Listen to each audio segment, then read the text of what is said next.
Does your team need to master AngularJS? Oasis Digital offers Angular Bootcamp, a 3-day in-person workshop class for individuals or teams. Bring us to your site or send developers to ours, angularbootcamp.com. This episode is sponsored by Wijmo 5, a brand new generation of JavaScript controls. A pretty amazing line of HTML5 and JavaScript products for enterprise application development in that Wijmo 5 leverages ECMAScript 5, and each control ships with AngularJS directives. Check out the faster, lighter, and more mobile Wijmo 5. Hey everybody, and welcome to episode 24 of the Adventures in Angular podcast. This week on our panel we have John Papa. Hello everybody. Joe Eames. Hey everyone. I'm Charles Max Wood from devchat.tv. Quick reminder to go check out JS RemoteConf, jsremoteconf.com. It's an online in the evening, if you're in the U.S., conference, and should be pretty good. We also have two special guests this week. We have Chris Bannon.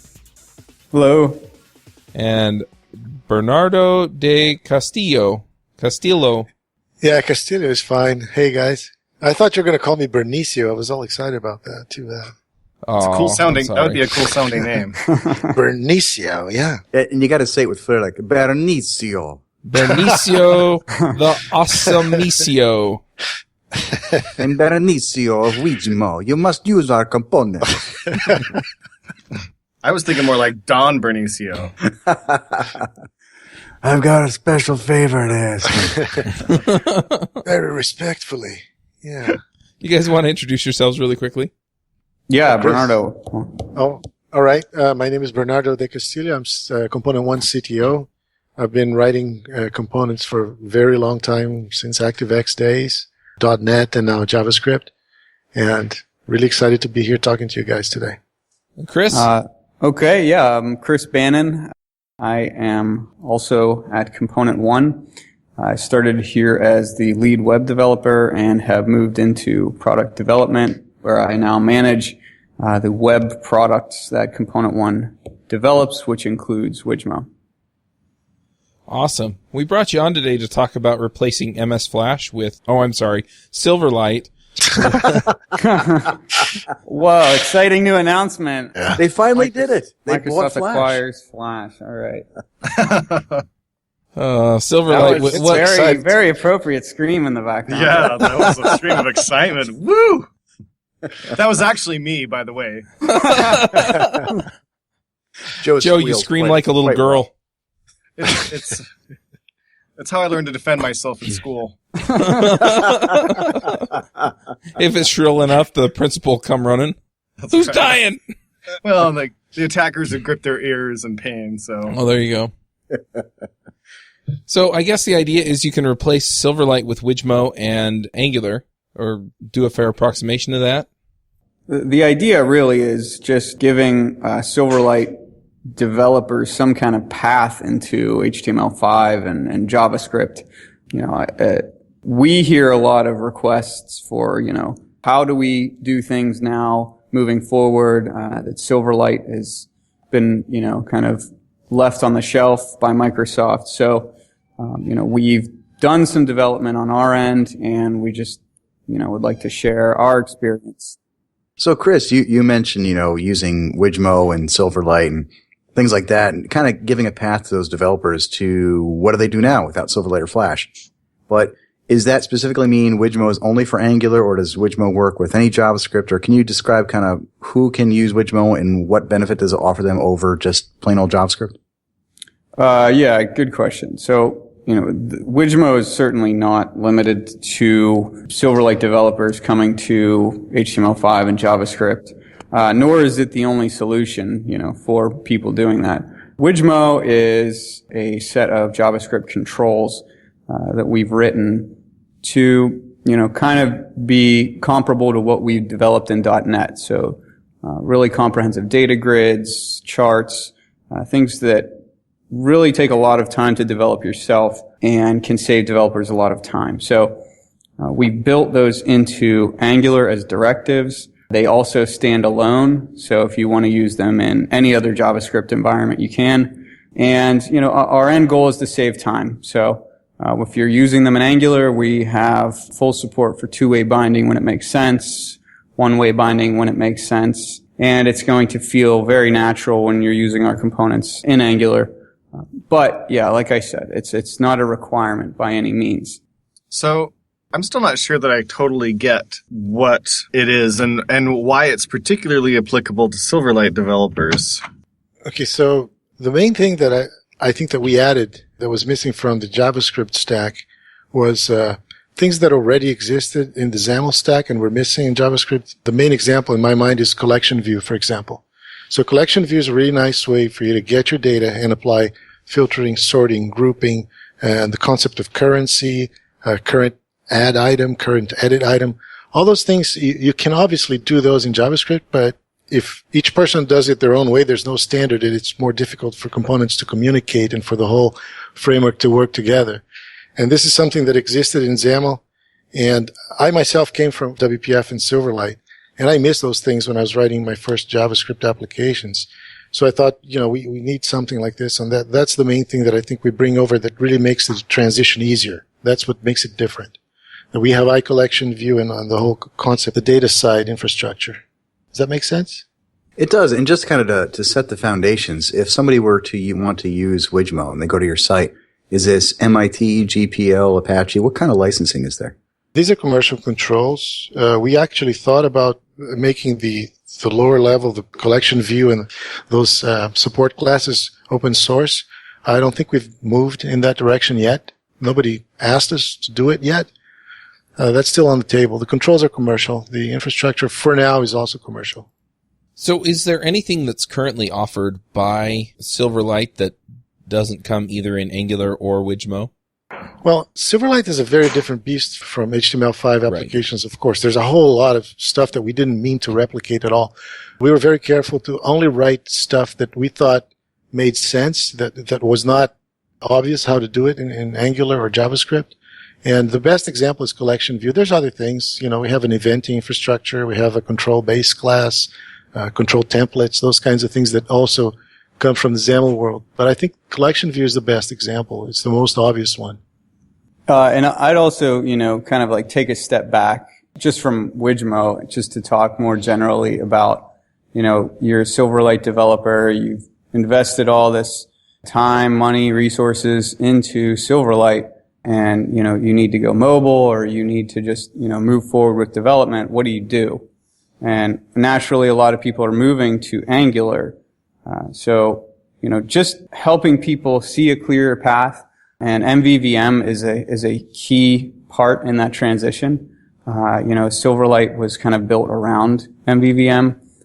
So following that same pattern makes the migration, much smoother. You're able to take things that you were doing in XAML, which would be the view, and recreate those in partial views or views in Angular using HTML instead of XAML. You're able to migrate your view models, working with scope in Angular where you would traditionally be working, with a view model in C#.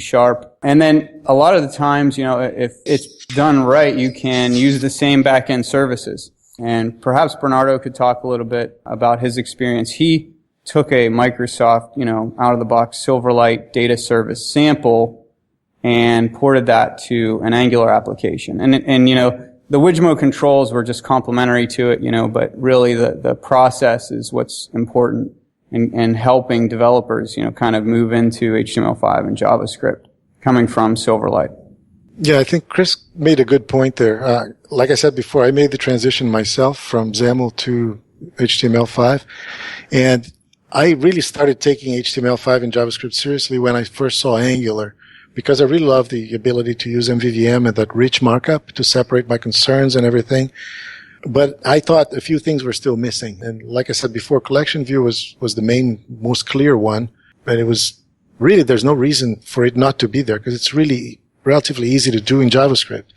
But then also the controls, if you can, use your markups, your markup, and you have the same controls with similar object models in Angular that you had in XAML, that really makes your job a whole lot easier.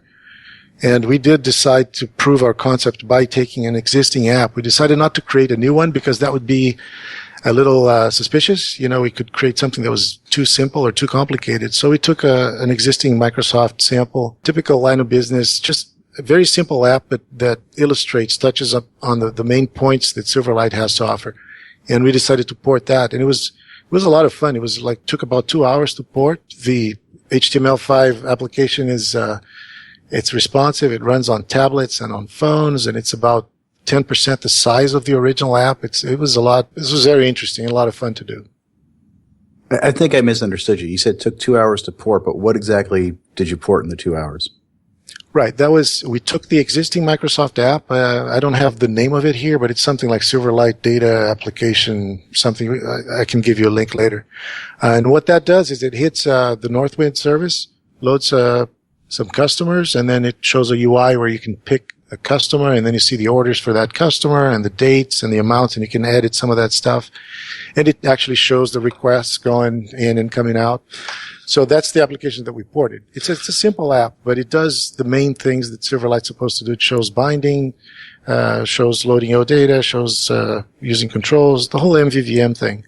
And that's what took 2 hours to port. We basically took the XAML code, rewrote that using HTML and the Angular directives that we have.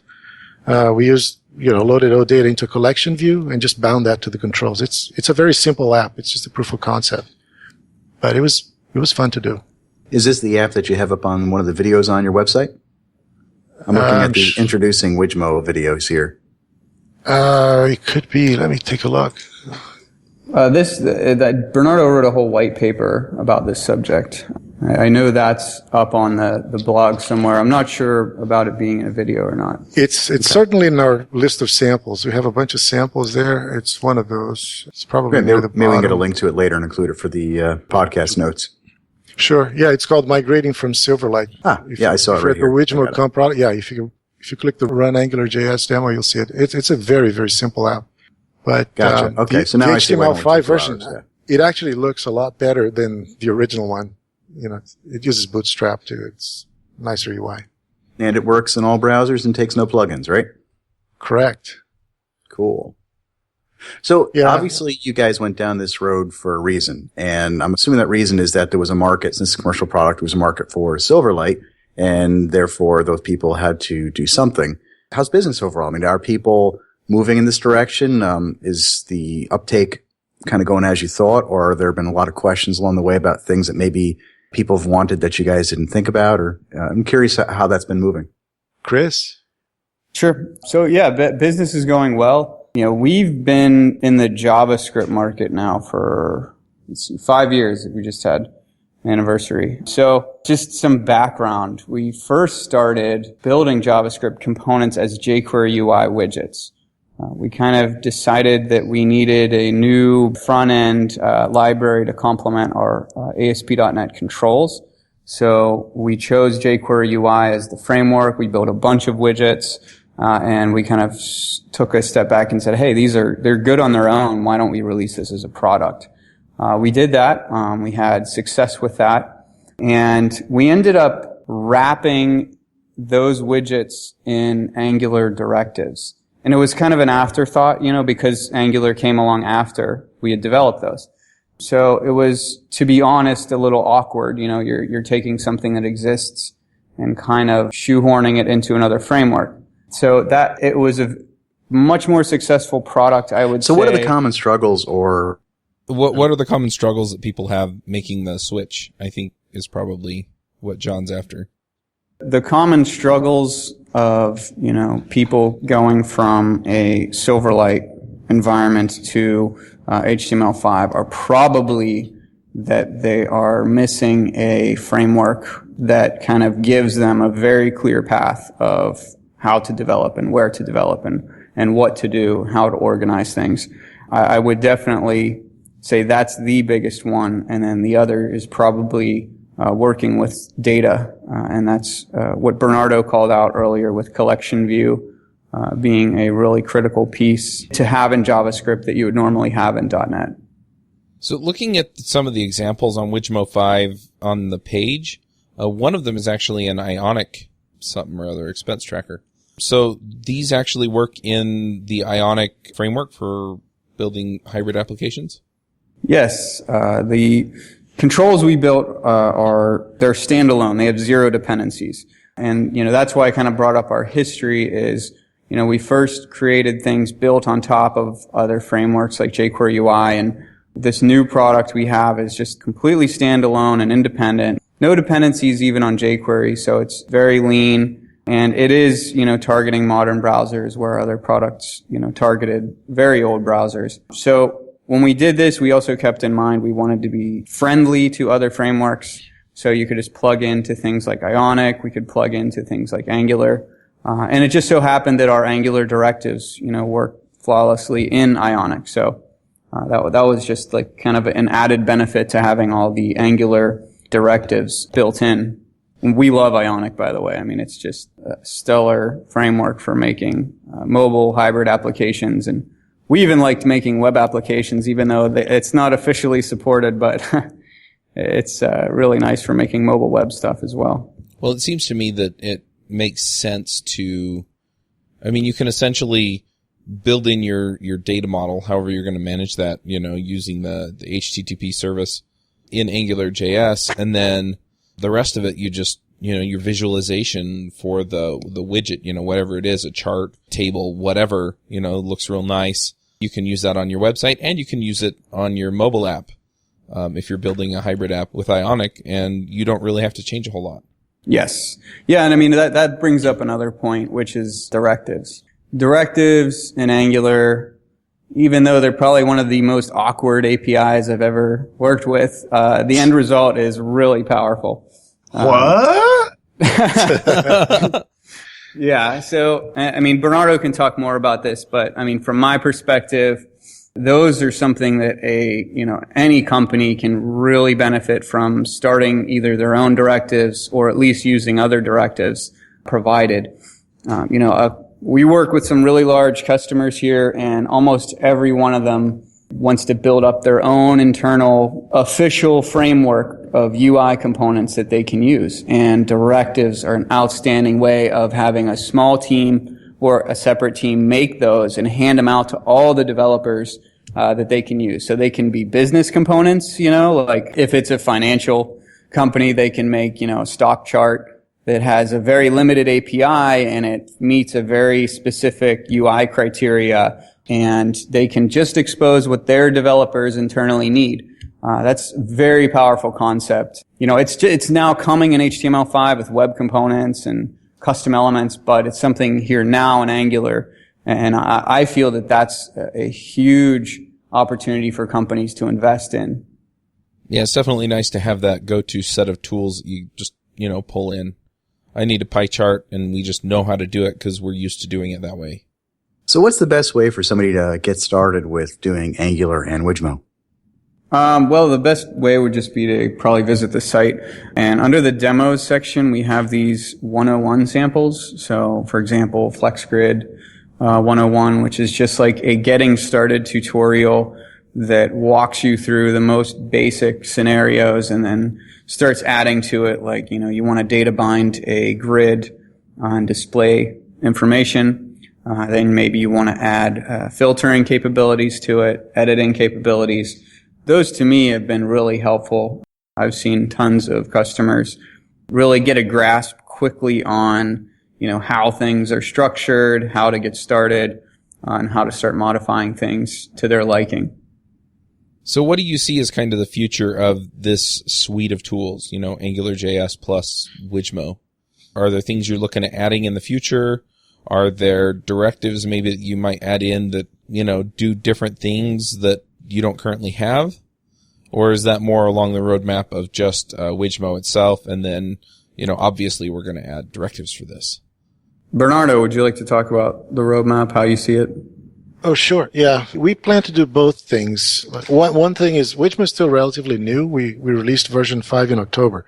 So we have, I don't know how many controls we have in there, but we know that we need to add a few more. So whenever we add a new control or new capabilities, there's new directives that come out with that. And we ship, like Chris said, we ship directives for AngularJS. We have them for Knockout as well. We probably add some for Polymer or something. But those go hand in hand with the controls. And even though a lot of companies want to develop their own custom directives, most of them want to be able to hit the ground running and start out with something that comes in the box and just extend that. So we're going to keep adding directives to match the controls in the box. But the other thing that we want to do, and I've been doing lately, is creating directives that are not really part of Wijmo. They're just samples that show how to add things like filtering, for example, to a grid. So this little custom directive is really, really simple. It uses the grid's object model to extend it, and that's something that's specific to Angular. So those directives are not, going to be part of the other platforms. They're just going to be Angular. And like Chris said, directives are kind of hard to use at first, or to write. They're easy to use. They're kind of hard to author at first. But that's changing. It's becoming easier, or so I understand. The new versions of Angular are making that easier and more powerful. So I'm looking at your directives now. There's actually a JS Fiddle browser on your site on how to use some of the Angular directives with Wijmo. And It looks like, and obviously in this example here, it's just pulling down all of Wijmo, a grid, a chart, and then Angular. And I'll put a link there up into our Skype board for the users. But when I look at this, I'm wondering, what if I just wanted to use just the chart or just like 2 or 3 of the directives? Is there a way to just pull down the CSS and JS just for those particular ones so I don't have to take the weight of the entire JavaScript for my transport? That's a great question. We have a core that's the wijmo.js file, and that contains our control base class and the eventing, and it contains the iCollection view, and that is required. Every control uses that. That's the only, that and the CSS are the only 2 that are required. Then if you want to use the grid, that's a module. It's the wijmo.grid.js. The chart is in its own module. The input controls are their own module. So yeah, we have granularity that way. You can pull in only the stuff that you want. The directives, they're one module. They're all bundled together. You can't just bring in the directives for the grid because they're also based on a base class. It's all table driven. So the directives for the grid, they're actually very, very small. It's just basically a list of the properties that you have and the methods and events, their names and their types. And then there's a base class that does everything for every control. So I don't know if that was clear. Yeah. So there's a common core that's required, and then the controls are as needed basis. Just load what you want, what you need. Right. So if I heard you right, the way I would do this is I'd always get the Wijmo common core, the JavaScript and the CSS, and then on top of that, that's basically to make Wijmo work. And then you grab an individual JS file just for, like, let's say a chart. Right. That makes the chart work. And then I would want the third file with the Angular directives list, which is, it looks like a very small file. Right. And that, yes. Okay. And if I didn't do Angular, I would just leave off that Angular directives file. Correct? Correct. If you did Knockout.js, for example, you put in that Knockout.js file instead of Angular. Gotcha. So using no framework, nothing. Yeah. So there's multiple files, but they're multiple because you can make them modular and pick and choose kind of how you want to make them. Gotcha. Precisely. Yeah. Yeah, and we expect most people to put that in their build process. If they want to, they can just grab the files they want, merge them, and deploy them as a unit. All right, well, we're about at the end of the time. Are there any other questions we should ask before we jump into the picks? Yeah, I think one last question I have is, and this is maybe an unfair question because of where you guys work, but I'd like to ask, so how do you guys see yourselves up against other choices that people can make? I don't want to say competition because some of them aren't at the same level in some ways, and I'll let you guys kind of discern how, but there's Kendo out there, there's DevExpress, who are also selling products and have open source, and then there's the freeware that's out there, things like the Bootstrap and the Ionics and some others that are going on. Where do you see your guys fitting in this particular landscape? Well, one of the things that makes our components unique, in my opinion, or our suite of controls unique, is that we have very, very mature controls, even though they were released in October. Our grid, for example, is the Flex grid. And the Flex grid control has existed in so many different incarnations with pretty much the same object model and a very faithful legion of users. So we had ActiveX, then WinForms, we had the Silverlight and WPF, and now we have the JavaScript control. And it's a very, very powerful control. And it's the same object model. So in that sense, we expect a lot of people to come from the JavaScript world and get into Wijmo. We also expect to get a whole bunch of users from WinForms and Silverlight into Wijmo as well. And for that crowd, there's really not much competition because we have the only grid that is the Flex grid. But the same thing applies to the chart as well. And most of the input controls, they come from the XAML world. And they're a well-rounded suite of controls. They're very powerful. One of our samples on the site is it's a benchmark sample. We are aware that there are other companies that do very cool controls. Some have their strengths, and we all have strengths and weaknesses. So I don't think there's the best control for everybody. I encourage everybody to go and test them out and see what works best for them. I think we're very strong in a lot of areas, and I hope that a lot of people will choose our controls. Awesome. Yeah, I would definitely reiterate to check out the benchmark. It's pretty cool. I mean, it does exactly that.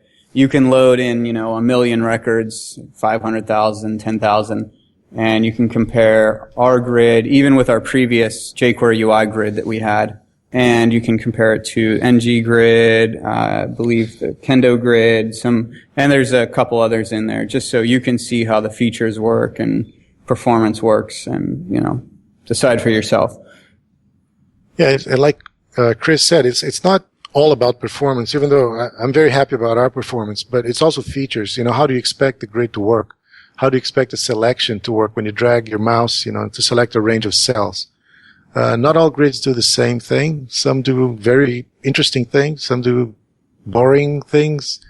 Boring is pretty good sometimes. If it works like Excel, it's pretty boring, but that's what you want in most cases. That's what I would want. Yeah, I've often found that if you just basically need a basic grid, sometimes all the other features can get in your way too. So I guess I agree with you. Sometimes a basic, boring grid is what you want, and other times you want something with a lot of pizzazz. Yep. Alrighty, let's get to some picks. Joe, do you have a pick and a tip for us? Let's see. I have a pick, and I do have a tip. My pick today is going to be the Skybell. I just found out about this last week, and I thought it was so awesome I ordered one. The Skybell is a replacement for your button on your doorbell. And it's a little module about the size of kind of like the Nest. It's like 3 inches in diameter, circle. And you plug it in, and it obviously has a little button to ring your doorbell. But it also has a camera and a motion detector. And there's an app that goes with it, and it hooks up to your Wi-Fi. And so if it detects motion, it can snap photos and send you the photos through the app and notify you that somebody's at your front door. And if somebody pushes the button, then you can get notifications. And I think it even does live video. And it has a microphone on it, too. So if you want to talk to the person without coming to the door, you can talk to them through the app. Cool. And your tip? Dude, I am going to buy one right now. That's awesome. Yeah. We got ringing rungs in my neighborhood. Oh, really? Oh, there you go. So I thought that was way cool. A friend of mine has it. He's actually having a problem with the app, so I don't know what's going to happen after I get it. As long as somebody doesn't steal it off the front of your house. Right. But you'll still get their picture as long as it snaps a photo at motion. But in the holiday times when they make deliveries and people come and steal the boxes and stuff, the motion detector will snap pictures of them. Dude, that's awesome. Yeah. So that's my pick. And then my tip is going to be to learn the new NG messages in Angular 1.3. That's my tip. And that's it. John, Papa, do you want to go next? Why, thank you, Mr. Joe. My pick is The Hobbit, the new movie, The Battle of the Five Armies. I took my 2 older girls to see it who are huge Lord of the Rings fans, much to my delight, and they both loved it. And even with all the fighting and the action, it's basically a big battle scene for 2.5 hours, but they loved what they did with it. They both read the books, and I think they did a very good job keeping true enough to the books, but also adding a little bit of flair to help kids and adults alike kind of get into it. So pretty wicked cool.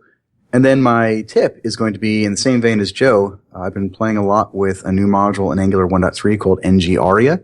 And don't get too excited, because my tip on this is that use it because it's awesome and adds all the AiA tags for you, but also be aware because it doesn't solve all of accessibility. Accessibility isn't just AiA tags. There's a lot more to it. So definitely check out NG AiA though. It will save you a lot of time from adding all those AiA dash tags. Sweet. Chris, do you want to go next? Sure.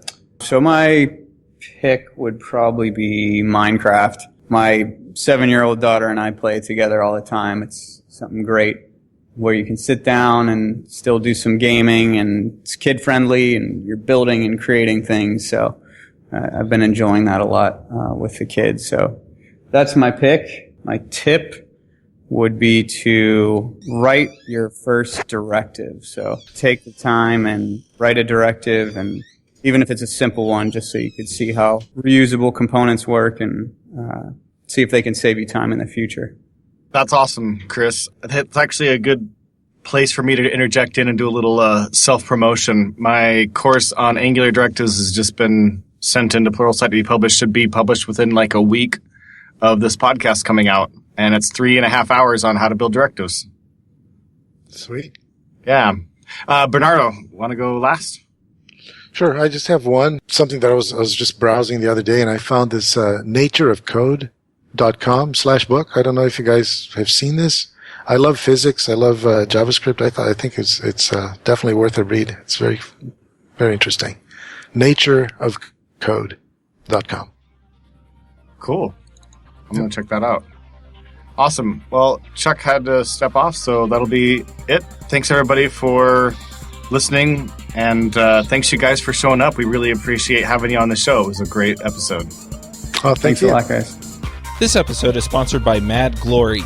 You've been building software for a long time, and sometimes it gets a little overwhelming. Work piles up, hiring sucks, and it's hard to get projects out the door. Check out Mad Glory. They're a small shop with experience shipping big products. They're smart, dedicated, will augment your team, and work as hard as you do. Find them online at madglory.com or on Twitter at madglory. Hosting and bandwidth provided by the Blue Box Group. Check them out at bluebox.net. Bandwidth for this segment is provided by CacheFly, the world's fastest CDN.